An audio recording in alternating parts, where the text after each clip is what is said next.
Söz var ya bir dənə, sosial şəbəkə bizim axırımıza çıxıb. Bu necə bir qarışıq hadisədir, mən başa açmıram. Yəni siz hansı beyinləri daşıyırsınız ki, biz onu başa düşə bilmirik? Hələ bunu sosial şəbəkələrdə də paylaşırlarmış. Bu səfər xəbərlərdən, söz söhbətlərdən boluq. Ekrana yaxın əyləşin, əməlli başda dərdləşəcəyik. Neçə gündür ki, başımız qarışıb, kim güclüdür söhbətinə. Müzakirə olunmalı əsas məsələlər qalıb qıraqda. Ağcabəddə 14 yaşlı qız anasından xəbərsiz evləndirilirmiş. Bu necə bir qarışıq hadisədir, mən başa açmıram. 25 yaşlı oğlan 14 yaşlı dayısı qızına toy eləyərək evlənib.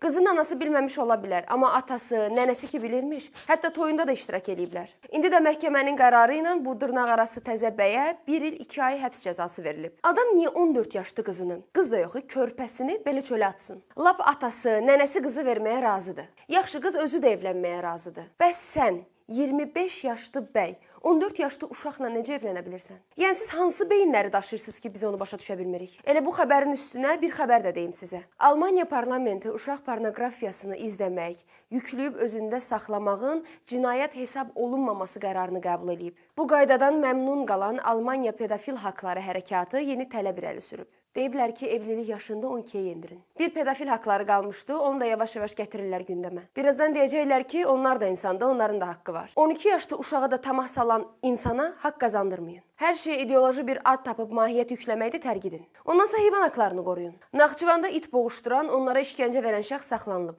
Hələ bunu sosial şəbəkələrdə də paylaşırlarmış. Yaxşı ki, it insanın dostu deyə. İt insana sadiqdir. Gör it insanın dostu olmasa, insan ona nələr eləyər. Amma sizə bir söz deyim, heç nə də eləməzdi. Elə adama neyin yer, dost eləyir. Keçən dəfə biri dua eləyirdi ki, ya Rəbb, məni dostlarımdan qoru, düşmənlərimlə özüm bacararam. Nəysə, dramatikləşdirməyək məsələni. Heyvan xəbərlərimiz təkcə itlə məhdudlaşmır. Bu şəkildə gördüyünüz 3 nəfər icarəyə maşın götürüblər. Sonra da paytaxtdan yola düşüblər Şəkiyə. Şəkidə otlaq sahələrindən ayrı-ayrı şəxslərə məxsus 21 baş xırda buynuzlu heyvan oğurlayıblar. Onların yarısını Zaqatalada, yarısını da gətirib Bakıda satıblar. Araşdırmalardan sonra məlum olub ki, bu adamlar Ağsu, Göyçay, Zaqatala və Balakən rayonlarında da eyni qaydada heyvan oğurlayıblar. Oğurluq üçün hər cürə variant fikirləşirlər. Hələ bir nəfər də var xüsusi qaydada oğurluq eləyən. Binəqədidə bir evdən 54 min manatlıq qızıl oğurlayıb. Kameralardan yaymaq üçünsə papaq, çətir və maskadan istifadə edib. Deyəsən bu oğru detektiv kitablarını çox oxuyur. Elə bilir ki, indi 18-ci əsrdir. Binəqədi də İngiltərədə əyalətdir. Sherlock Holmes'dan yayınmaq üçün yollar axtarır.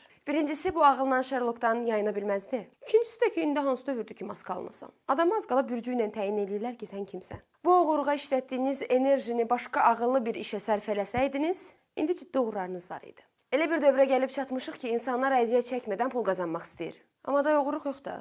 Məsələn, mətbəədə TikTok yarışları keçirilən şəxs barədə tədbir görülüb. Bu da əziyyət çəkilmədən qazanılan puldur da, amma oğurluq deyil. Çap xidmətləri adı altında fəaliyyət göstərən ofis necə tapılıb, sizə deyim. Deməli, polisə şikayət daxil olub ki, bəs bir nəfər qadın efirdən nalayiq ifadələr istifadə edir və öz maraqları üçün şəhid ailəsi adından istifadə edir. Həngamədə bundan sonra başlayır. Araşdırmalardan belə məlum olub ki, həmin ünvanda səhərə qədər səs-küy salıb sakinləri narahat eləyirlərmiş. Üstəlik ortaya çıxıb ki, obyekt icra müqaviləsi olmadan fəaliyyət göstərilmiş. Söz var ya bir dənə, sosial şəbəkə bizim axırımıza çıxıb. Bax, o söz əksini növbəti dəfə tapıb. Səlyanda sürət yarışı təşkil edən şəxslər həbs olunub. Hələ üstəlik bunu çəkib TikTokda da paylaşırlar. Sanki elədikləri iş çox yaxşıymış kimi. Bu paylaşım onlara sürücülük haqlarından məhrum edilmə və inzibati qaydada həbslə başa gəlib. Birinə 15, digərinə 20 sutka həbs verilib. Nəysə, bu söhbətləri danışdıqca qurtarmır onsuz da. Gəlin sizə biraz da qonşularımızdan danışım. Qazaxın kəndlərindən çıxan ermənilər oradakı tikilləri yandırırlar. Delimitasiya prosesi çərçivəsində Azərbaycana düşən ərazidəki tikililər yandırılır. Təbii ki, bunlar bizə təəccüblü deyil. Onlar bunu ilk dəfə deyil ki, eləyirlər. Müharibə vaxtı torpaqlarımızdan çıxanda da evləri yandırırdılar. Çünki o evlər onların deyildi. Çünki zəhmət çəkməmişdilər o yerlər üçün. Vaxtı ikən 90-cı illərdə biz o torpaqlardan çıxanda heç nəyi yandırmamışdıq. Ona əlimiz də gəlməzdi. Çünki o evlər bizim idi. Amma ermənilər rahatlıqla yandıra bilirlər. Çünki o evlərin, o yerlərin onlara məxsus olmadığını elə ən yaxşı özləri bilirlər. Laçın rayonunun Sus kəndinə növbəti köç karvanı yola salınıb.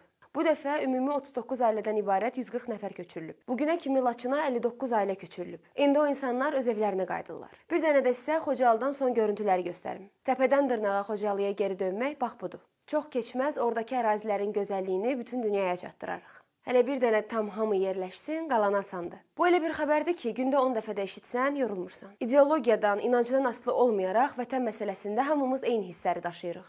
Abbas Səhət nə gözəl deyib, vətəni sevməyən insan olmaz, olsa da o şəxsdə vicdan olmaz.